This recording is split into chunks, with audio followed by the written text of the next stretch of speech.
За металлын атомууд хоорондоо харилцан үйлчлэх үед тэдгээрийн валентийн электронууд хялбархан сугаран гарч металлын ион болон түүний завсар хооронд чөлөөтэй хөдлөх боломжтой электроны урсгалыг үүсгэдэг. За ийм холбоог бол металлын холбоо гэдэг. За металлын холбоо нь хансан болон чиглэл чанаргүй байдаг. За металлын холбооны үед чөлөөт электроны урсгал үүсдэг учраас металл нь дулаан болон цахилгааныг дамжуулах чадвартай байдаг. За металлын холбоог ойлгохын тулд металл цайрыг бол авч үзье. За цайр үйлдэх системийн 30 дахь элемент. За түүний электрон байгууламжийг авч үзвэл за гадаад давхраанда 4s дээрээ 2 электронтой 3d орбитал бол бүрэнд үүргэгдсэн харагдаж байна. За эндээс цайрын атомын цөмийг нэмэх тэмдгээр шар бөмбөгөөр бол төрсөлсөн байна. Гэтэл валентийн электрон буюу 2s орбитал дээр байгаа 2 электронуудыг энд хасах тэмдэгтэй цэнхэр бөмбөлгөөр бол дүрслэн үзүүлсэн байна.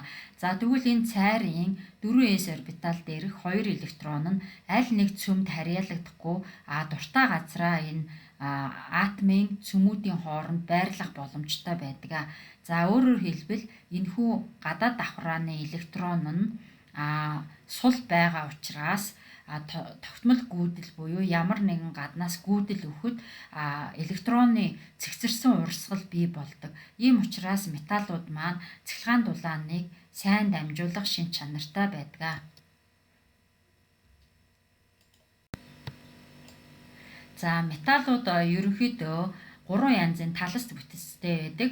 За ингээд өөрөөр хэлбэл металлыг таласт бүтцээс нь хамааруулаад 3 ангилна. За нэгдүгüүрт нь төвдөө куб, хоёрдугаарт нь талдаа төвдөө куб, гуравдугаарт нь төвдөө гексагонал гэж ангилна. За металлын уян хатан чанар нь түүний таласт бүтцтэй бол салшгүй холбоотой байдаг. За металлуудын уян хатан чанар нь дараах дарааллын дагуу буурна. Хамгийн уян хатан металл бол алт, дараа нь мөнгө, дараа нь зис, цагаан тугалаг, хар тугалаг, цайр, төмөр гэх мэт дараалалаар металлуудын уян хатан чанар буурдаг.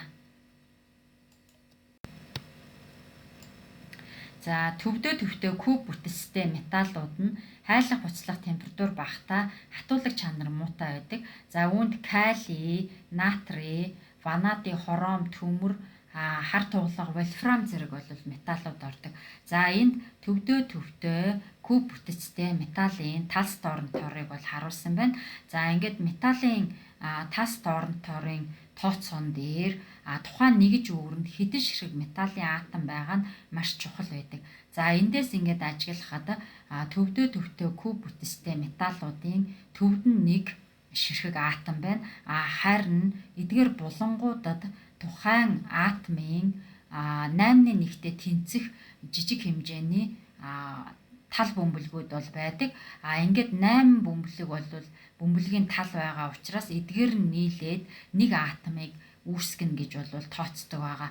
Өөрөөр хэлбэл төвдөө куб бүтцтэй металлуудын нэгж үүрэнд 2 ширхэг атом байгаагаар тооцоо хийгддэг.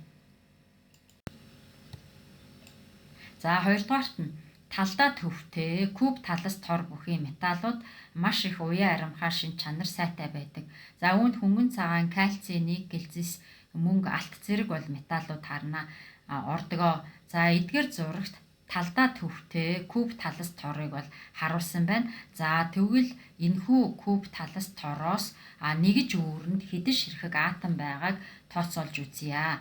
За энэхүү куб талас торын дээд хэсэгт тухайн атомын 50% тэнцэх буюу тал бөмбөлөг бүхий нэг хэсэг байна. Тэгвэл энэний харалтаа доод хэсэгт мөн ялгаагүй атомын 2/1-тэй тэнцэх эзэлхүүн бүхий тал бөмбөлөг байгаа.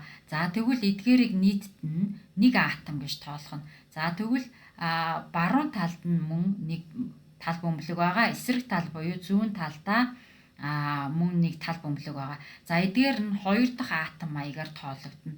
За 3 дугаарт нь урд талдаа нэг тал бөмбөлөг байна. Тал бөмбөлөг харагдаж байна.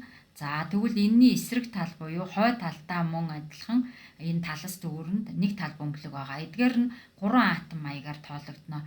За гэтэл энэ куб талас торын оройнууд дээр тухайн атомын 8/1-тэй тэнцэх эзэлхүүн бүхий тал бөмбөлгүүд бол байна.